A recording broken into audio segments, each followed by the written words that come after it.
Hi, All right, well, everyone. welcome everyone. We'll give folks a minute or so to get into the recording or get into the webinar before we start, if that's okay.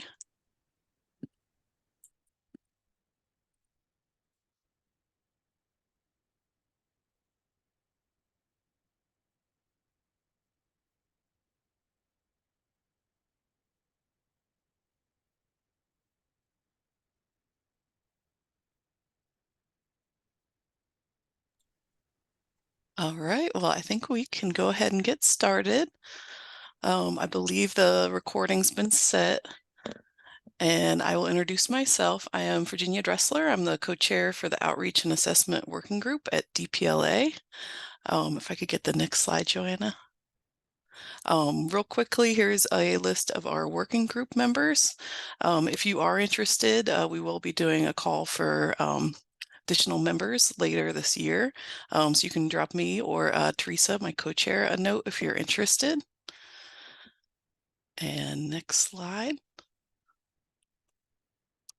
And first, I'll hand things off to Dominic. He's going to do a brief overview of DPLA.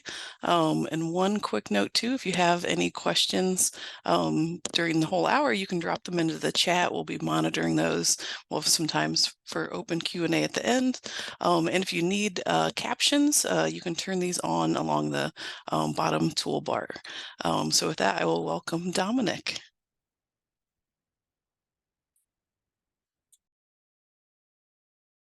So I'm going to switch over to my screen sharing, if that's okay.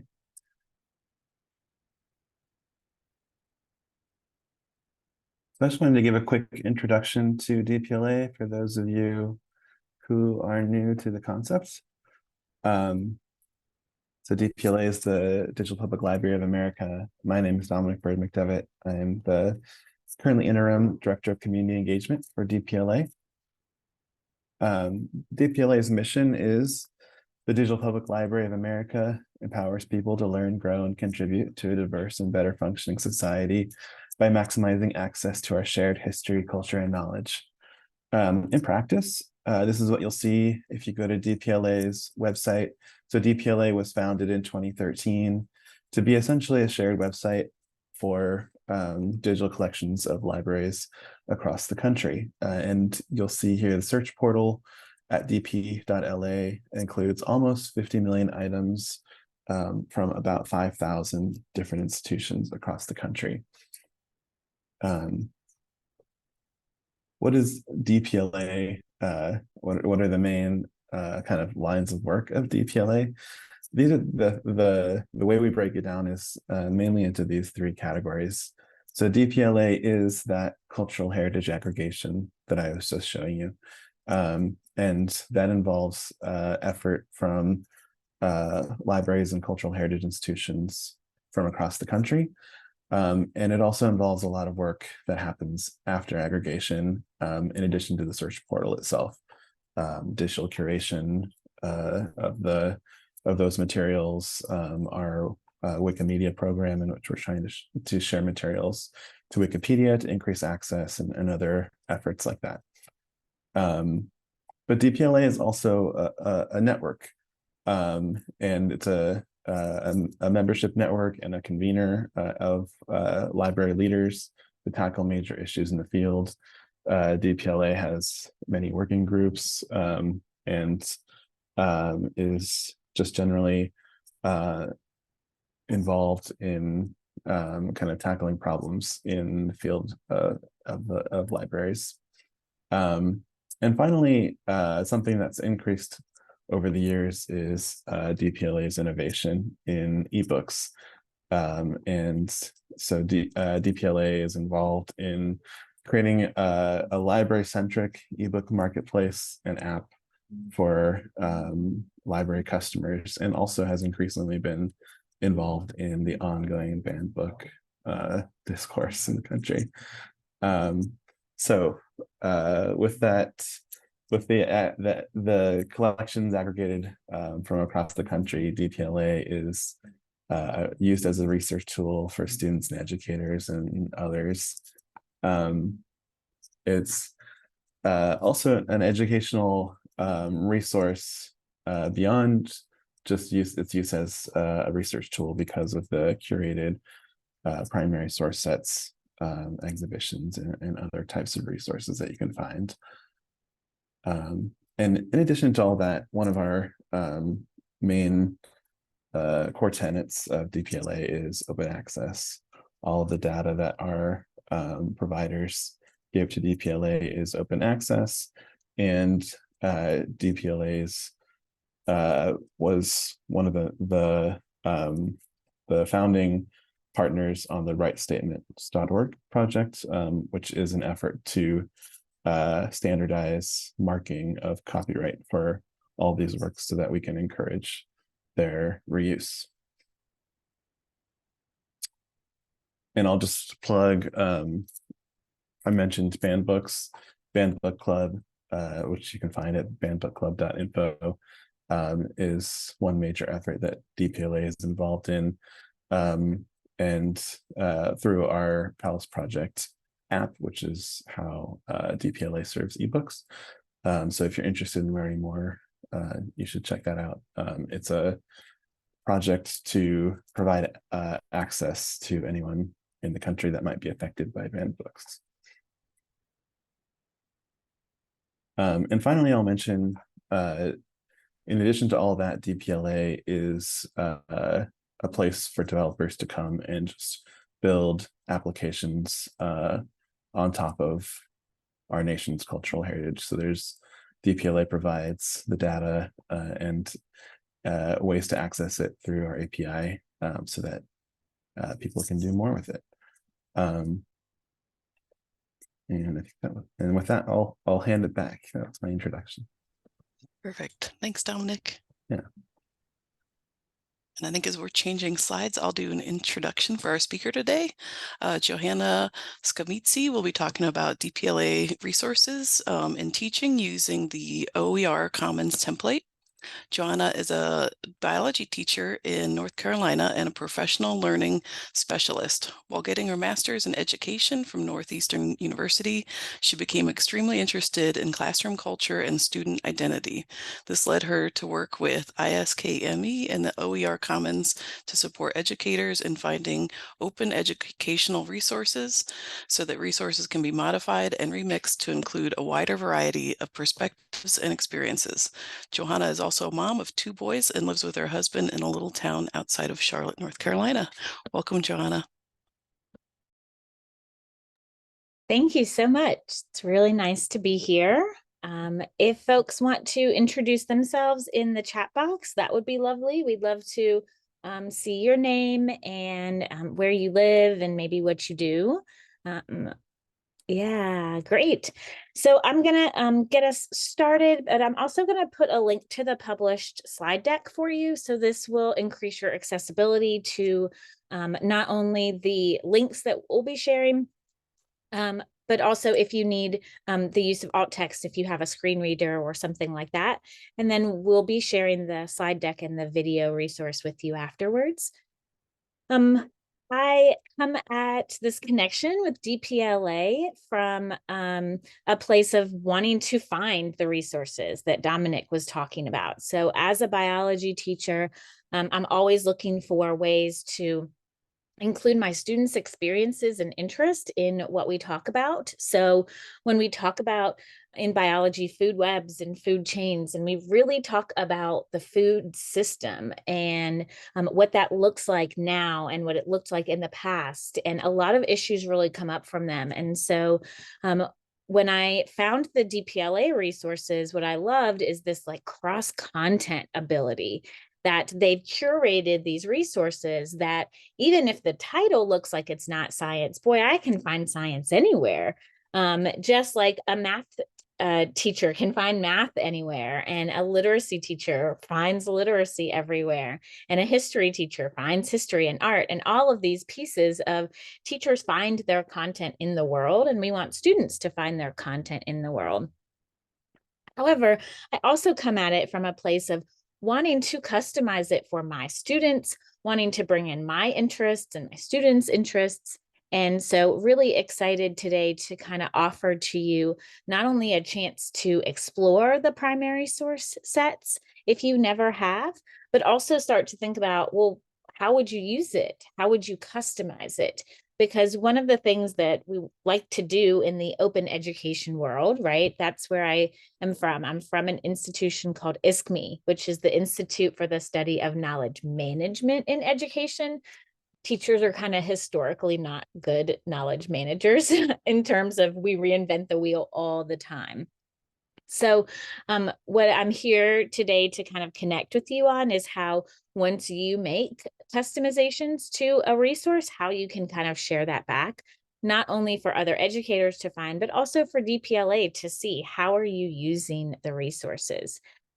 So I'm going to give you an example of a resource. And so I'm going to put the link into the chat box. It's also, if you have the slide deck open, it's also embedded in the slide deck. So this is a resource called Feeding the Hungry with Food Stamp Programs. And I'm just going to give you a little bit of time to look at this resource and what do you see in it? What do you not see? How would you use this? And we want to kind of hear from you as well. So I'm going to pause here and give you a little bit of time to look at the resource. As you see things, feel free to put it in the chat. And I'm not sure if folks can unmute or not.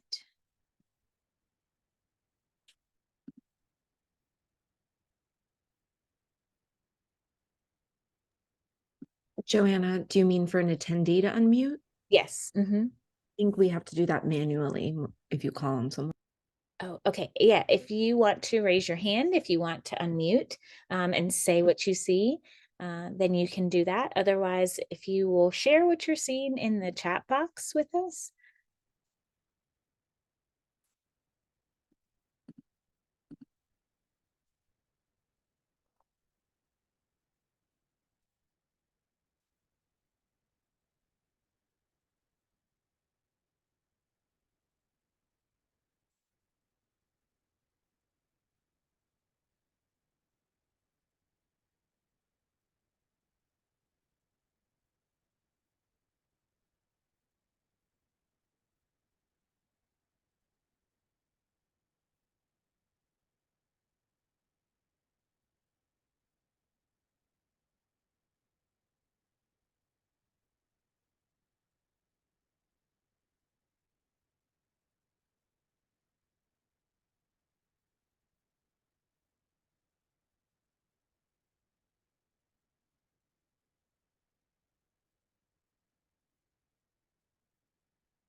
So we've got some new folks that are joining.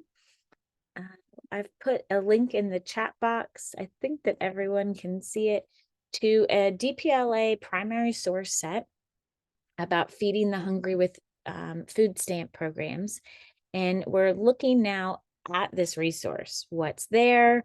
What do you see? What do you not see? How would you possibly use it?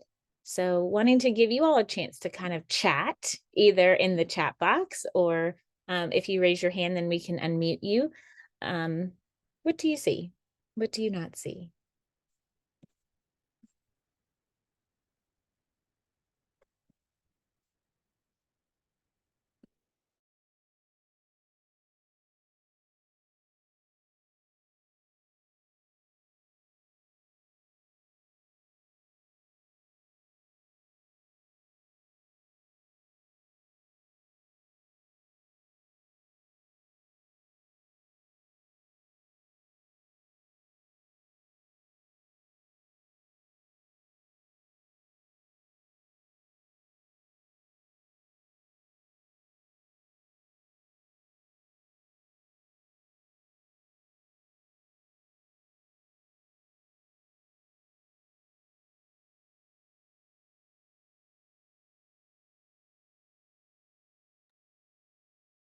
This is Teresa. I'm handling chat. So I'll go ahead and read some of the things out that are coming in here.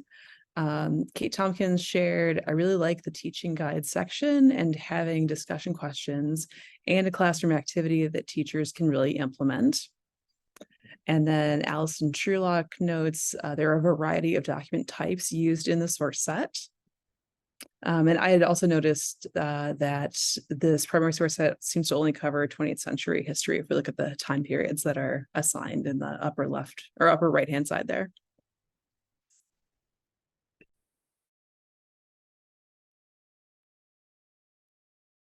Great, thanks.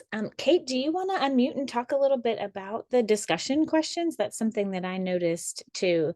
And just curious if there's anything that you want to share. Hey, yeah, can you hear me okay? Yes. So I was a school librarian and now I work for the state library. So I was never a classroom teacher per se, but having worked with classroom teachers for many, many years, I know they like having concrete things like this, like discussion questions already pre-made and classroom activities that are ready to go. So anything that saves them time is definitely great, and it's practical and it gets the students talking and moving around, and the discussion questions are really good. So I just know how much they love practical, useful things that they can just immediately implement. So I think they would appreciate that.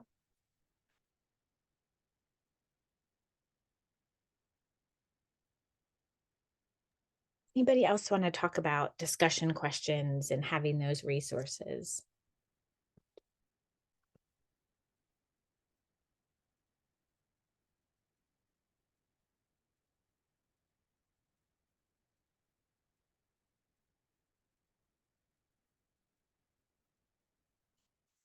Thanks, Kate. I hope that this might be something that you want to immediately pop over to, like, oh my gosh, I have some history teachers that would love this, or I have some, other teachers that would love this. And Allison brought up the variety of documents used in the source set. Absolutely. Anything that you're like, I didn't see this, and I really wish there was a this.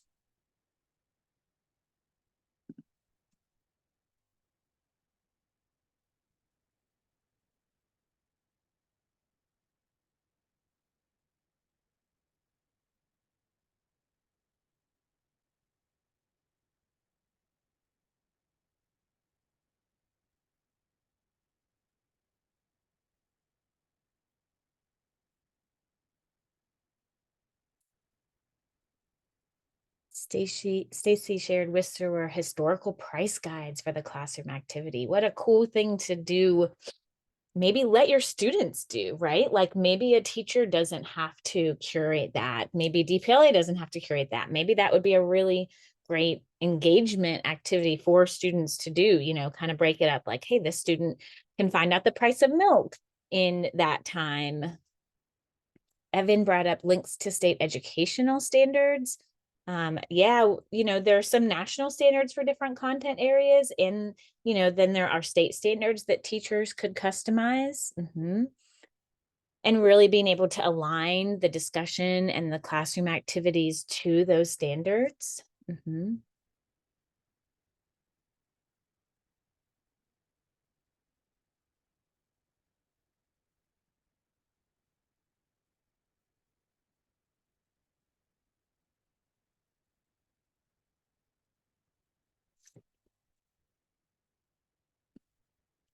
In this moment, just right here and now, how would you use this particular one? So maybe it's like, well, I can't use it, but I'll pass it to so-and-so because I know an awesome history teacher, or I'm going to pass it to my curriculum coordinator and they can pass it on. Just curious, would love to hear from folks. Kate talked about being a librarian, but would just love to kind of get a feel for, in your role, how would you use this?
So I do want to make sure that you can find the other primary source sets in case you're like, I don't know how I would use that feeding the feeding the hungry. So I do want to give you a few minutes here to look at the rest of the primary source sets. If you're at like a desktop or a laptop, it's going to be easier to navigate, but I do want to point out that you can filter the source sets by subject and by time period.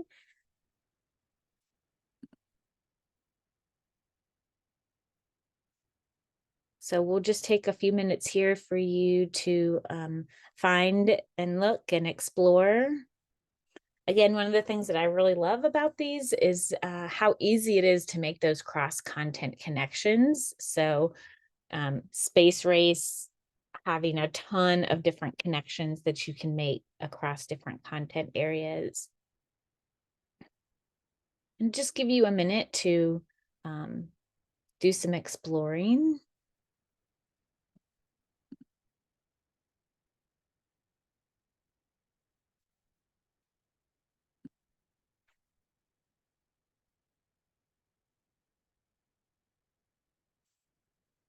While you're doing that, Allison brought up a question. She shared that she's an archivist building educational resources. Allison, do you want to unmute and tell us a little bit about your experience and what you are interested in while folks are, exploring the DPLA source sets?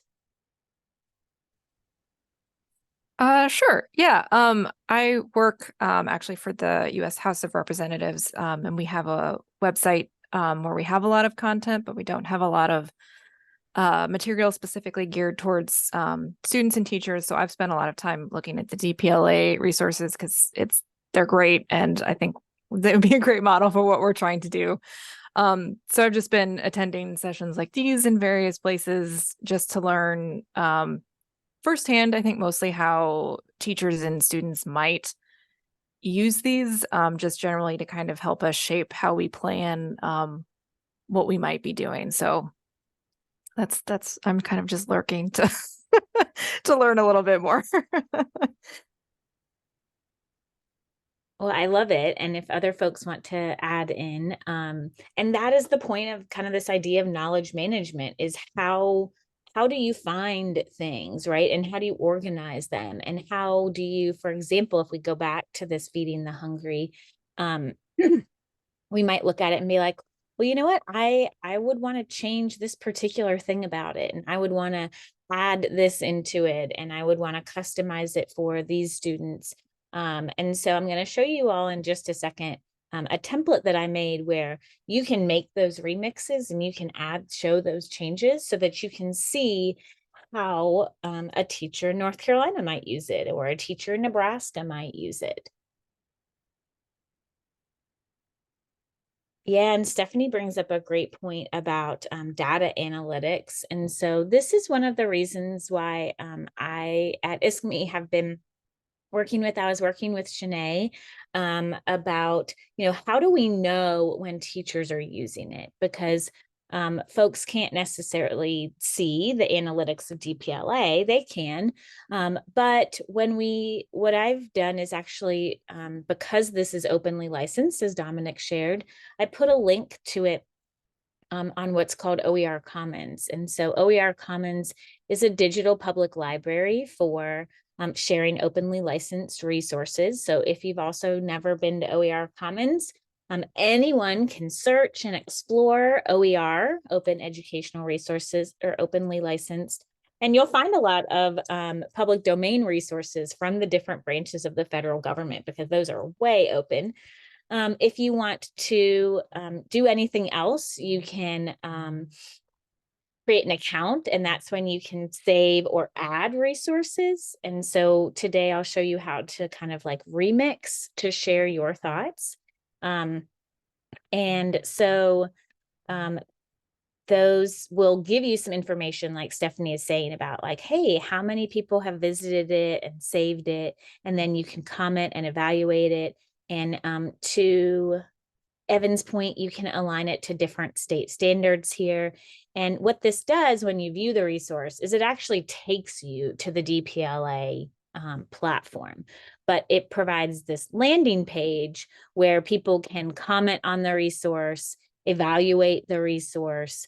They can start to tag it. So to Allison's point, if she were going to say like, oh, this is a House of Representatives historical collection, she can actually start to add a tag to it so that when people searched for her tag, then they would find a bunch of resources that she had tagged. At this point, I've only tagged one with that HOR historical collection, but you can kind of start to create and curate things like that. Because to your point, how would people use this resource? Are people saving it?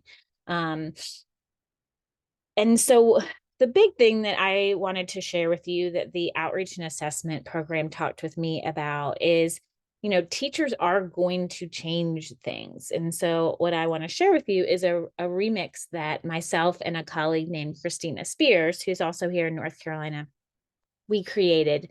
And so I'll be sharing this template with you. If you want to remix one of the DPLA resources to add things, and you do it in this template, then that's, I'll be able to send you a certificate of engagement with 2 contact hours if you're the type who needs CEUs or that sort of thing. But the big thing that we want to offer is exactly as you said, like, how do we know if people are using the resources and what they're doing?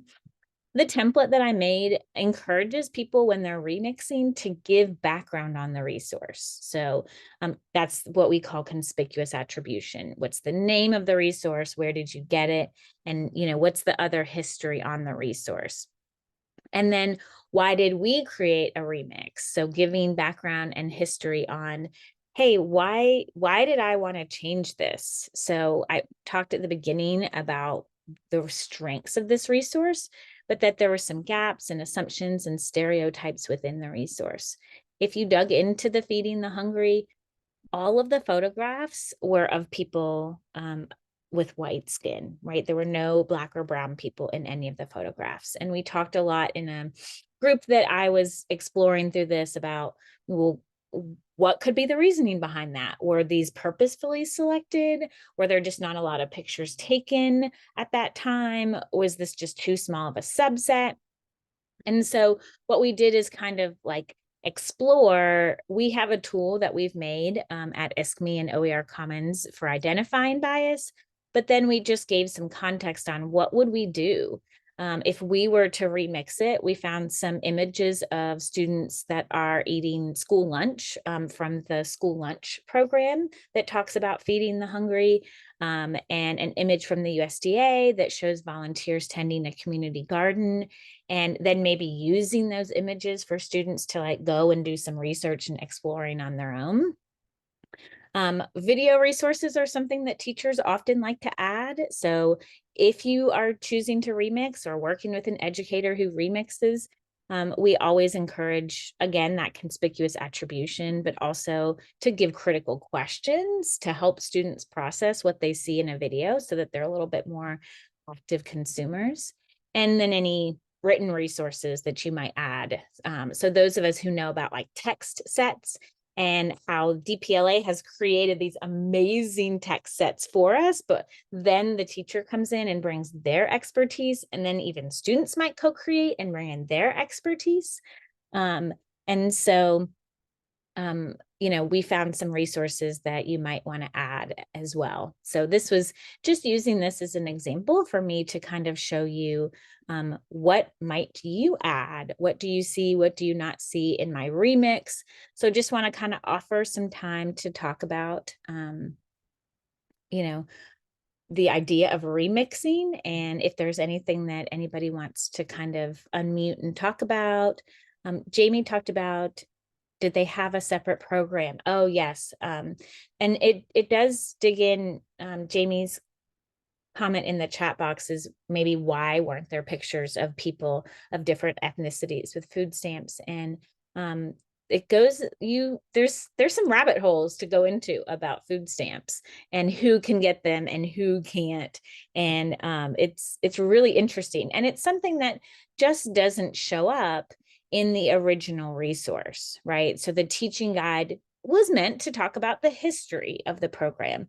But I think for most students, right, like, well, what does this mean now? Do we think the reforms were successful?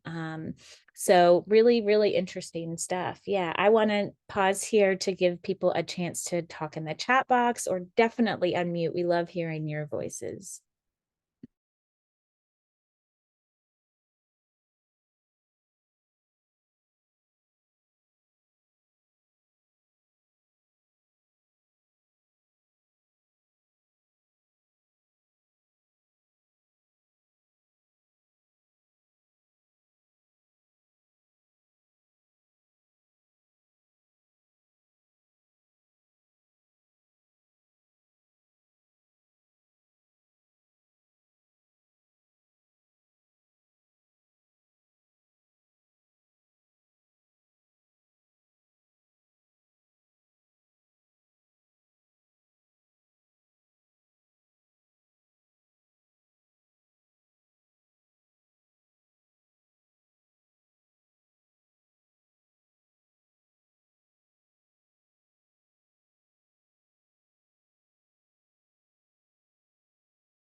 Amy, great point about food programs on tribal lands for indigenous people. And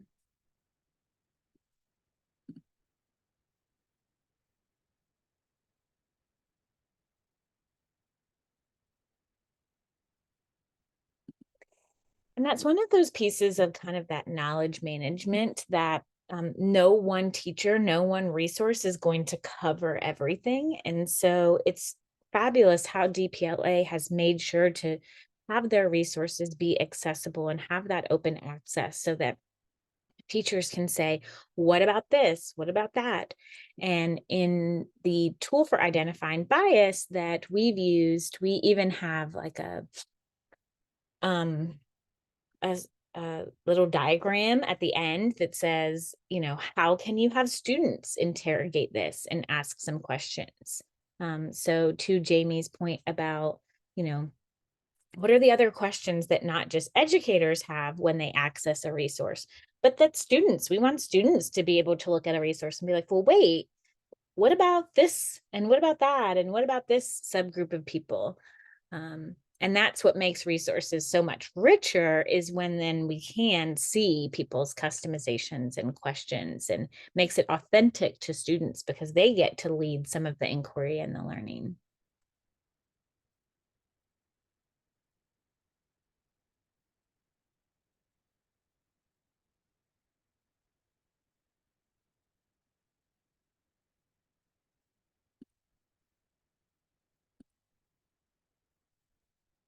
For those of you who have joined us since the beginning, I am going to put the link to the published slide deck back in so that you can access and follow along.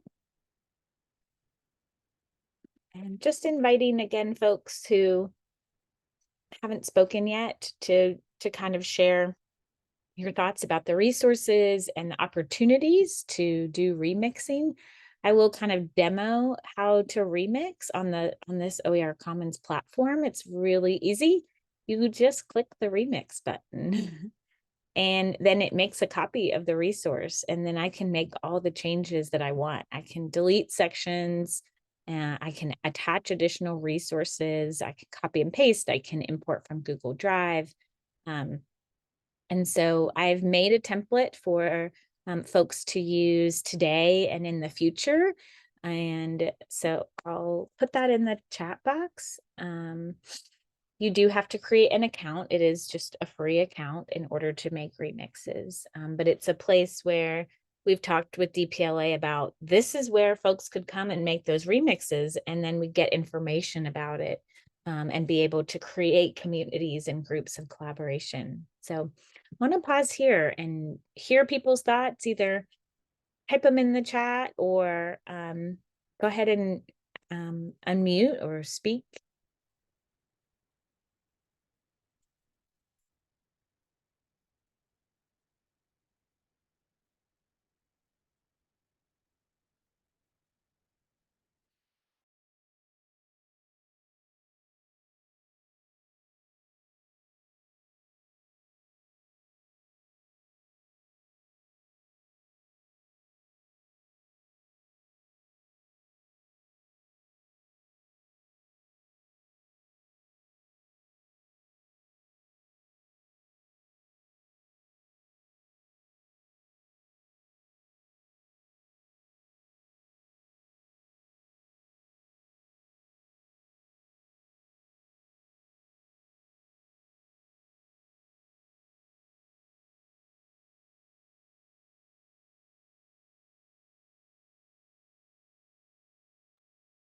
Oh, Joanna, I think you're muted. Yeah, Sharon asked in the question and answer if the recording will be made available later. Absolutely.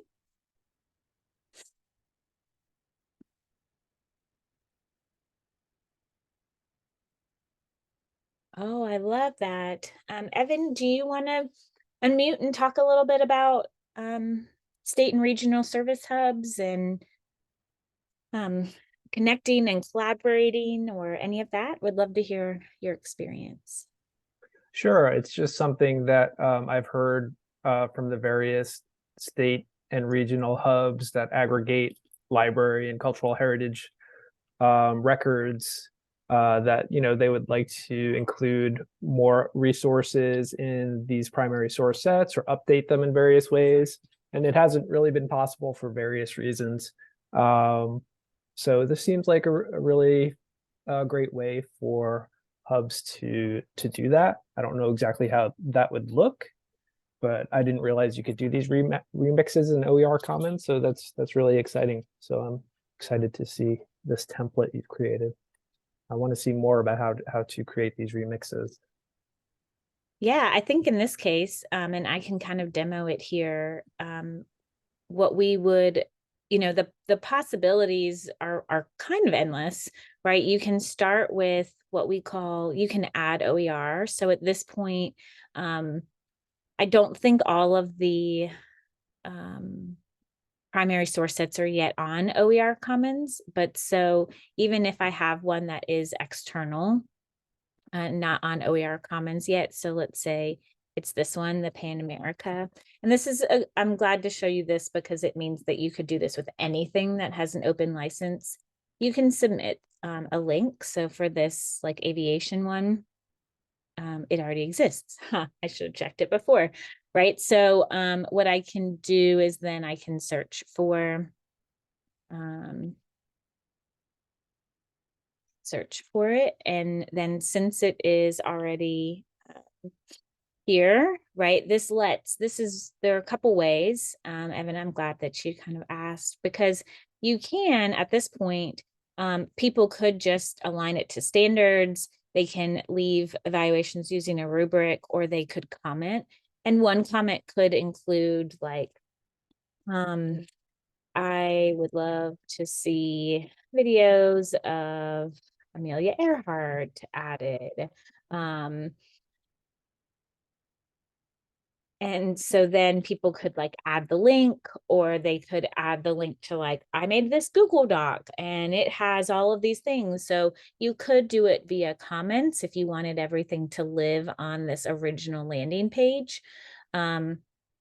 If you wanted to kind of do the remix with the remix template, then when folks click on remix, then they would just want to include the link to that original one, right? So I might include the link here.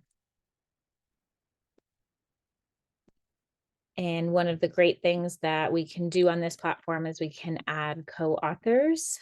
And so I could add, let's see, I'll add my colleague Leah. And once I add Leah, then she can also edit and update and add things to this as well.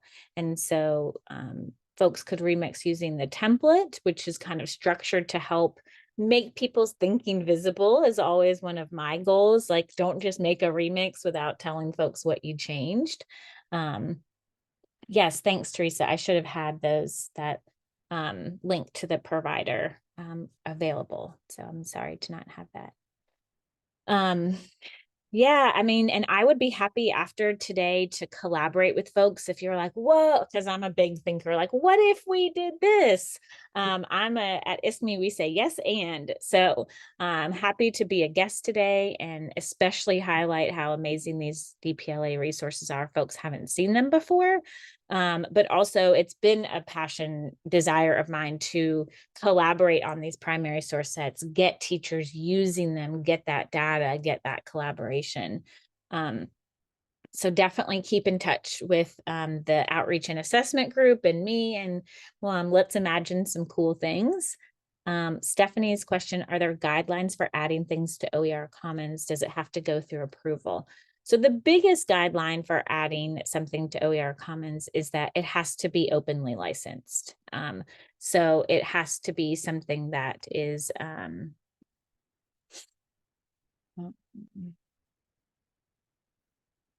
trying to, let's just say that I don't think any of the exhibitions have yet been added. So I'm going to use them as an example. Oh, someone has updated it since I last looked. Okay, so once you enter the URL, if it's an existing resource, then it will just ask you some questions. But the key thing, Stephanie, is that it has to be openly licensed. Now you can get authors permission. So they might have full copyright on a resource, but the author might give permission for it to be shared and viewed. They might retain some other rights. One of the goals of OER Commons is to help teachers find things that they are allowed to retain and remix and redistribute, right? That's kind of some of the key focuses of OER. But Stephanie, your second question is, does it go through a review process? So at OER Commons, we do have digital librarians who put their eyes on everything that's been submitted. And so it'll go to a review process to make sure that there's no spam or anything harmful. We don't at OER Commons do any evaluation of like, hey, this doesn't have essential questions or this doesn't have any student handouts, because that's kind of the job of the community, is to help resources grow in their complexity. And but to that last point, that's where folks can on their own leave those evaluation comments. So folks can leave star ratings. They can use this evaluation rubric that we have that looks at a bunch of different indicators. And folks can also leave comments. So we have some indicators of quality here built into the platform, and then folks can also leave comments on a resource.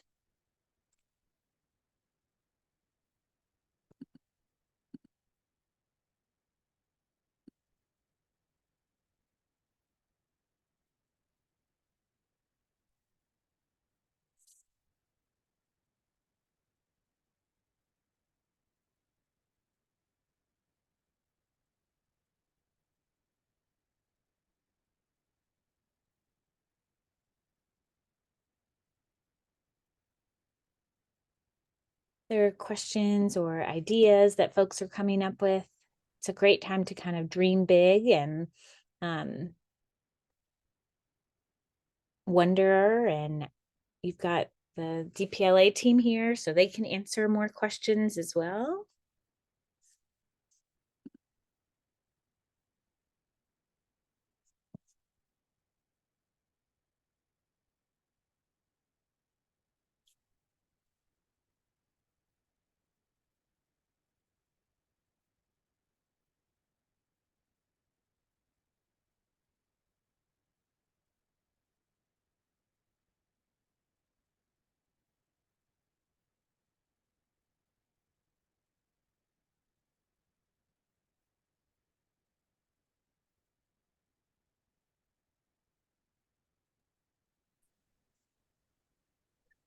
I'm noticing, Joanna, that some of the lesson plans that we've created for our state, I'm in Washington State, are not in OER Commons as far as I can tell. So I want to attempt to add some of these. How much of the lesson plan is automatically added when you provide that link as a new OER? Or is it? Yeah, great question, Evan. And if you're providing an external link, let's see, let me I can give you do you want me to give you a link? Yeah, give me a link. Let's do it. Here's one. Okay. I'm Okay. putting it in the chat. Hold on a sec. You give me a real one instead of me. Okay, there you go. Love it. Okay, so our platform will try as much as it can to grab any backwards metadata.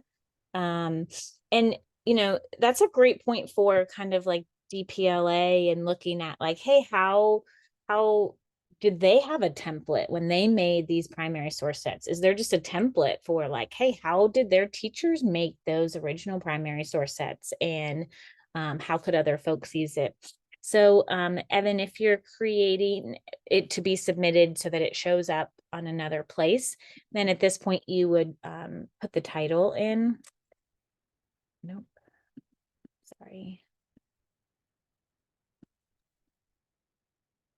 Oh my, I'm struggling. I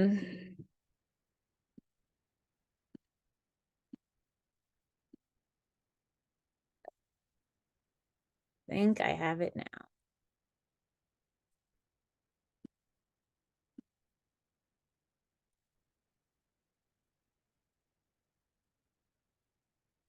Okay, so it was able to grab metadata on the title of your resource, but it seems like whatever the web pages didn't have like metadata on the overview, which sometimes it does. So this is where you as the provider can, you know, grab some background. So you might grab this part and put that in the overview. I will note that OER Commons is first and foremost designed for accessibility. So you're not going to see a lot of different fonts and colors on the platform because it was designed to be accessible. And so that is something that you know, I want to point out about why things maybe don't show up exactly the same. And then you can add authors if you know the authors and they have an account or there's a name. So in this example, you can put primarily Washington as the author if you're wanting to. And it'll start to kind of curate those. And then if you know the licensing, I don't know the licensing of your resource. Yeah, there's a Creative Commons license on there somewhere. Okay, we'll just pretend it's CC BY. And then you can start to add other metadata. So you could say that this is, you know, history, and that this is for middle school, and that this is a activity, and that it's all in English. And then you can align it to standards and look at, you know, are there any interactives or graphics or photos and the different pieces here. And what we did for DPLA is we do kind of a massive import of their resources. And so all of this data gets filled out on the back end in a spreadsheet, and we do a mass import of their resources. So if someone had a massive amount of resources or just a medium amount, if you have a number, then we can work with you. Because I think that that would also be a really great way. We could work with DPLA to come up with like a tag here. So if we said that, you know, we wanted to just always use like primary source sets, community created, then we can create that tag. And then we'd be, you know, DPLA would be able to search that tag and see, hey, what are people adding? Maybe it's not a remix of theirs, but maybe it's something that someone else has made. And then when you hit continue, it'll go to the review process. Joanna, I know we have just not quite 5 minutes left with you, and we have one more question in the Q&A from Sharon. Yeah, I just saw that. Thanks, Sharon. So open source or common source. I think when you are asking about commons, you might be asking about Creative Commons licenses.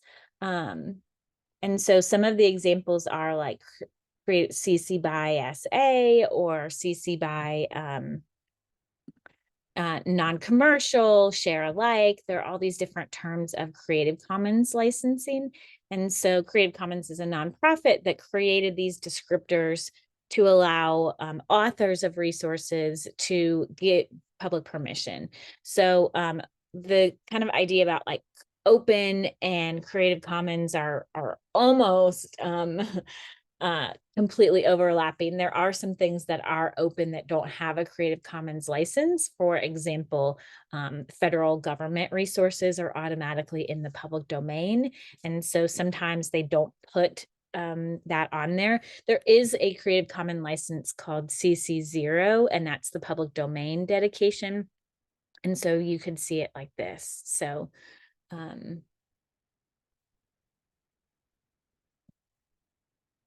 let me know if I didn't quite answer your question.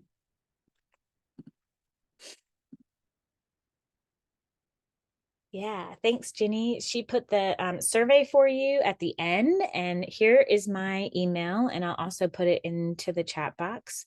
And I think that you have a way to connect with DPLA. I don't remember DPLA team, if you have a certain way other than filling out the feedback form that you want folks to kind of stay in touch with you after today.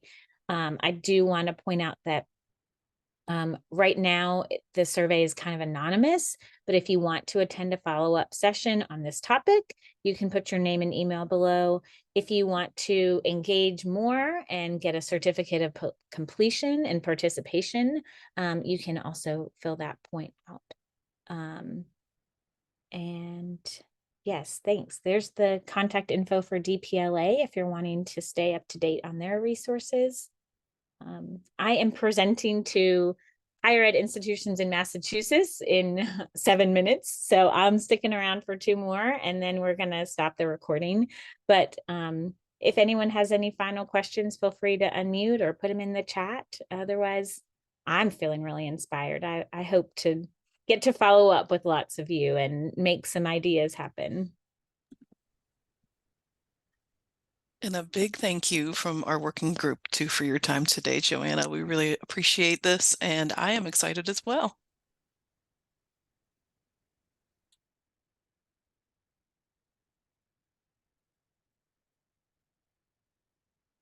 Yes, thank you to the Outreach and Assessment Working Group and to DPLA, who curates and creates these amazing resources that get educators and students thinking and engaging and finding their own interest in the content. So they're so exciting. I hope folks really play around in the source sets and share them widely.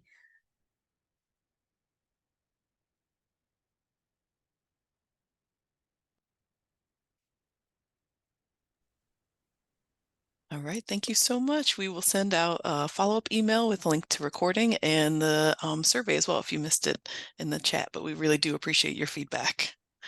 Thank you all so much. Thanks for joining us today.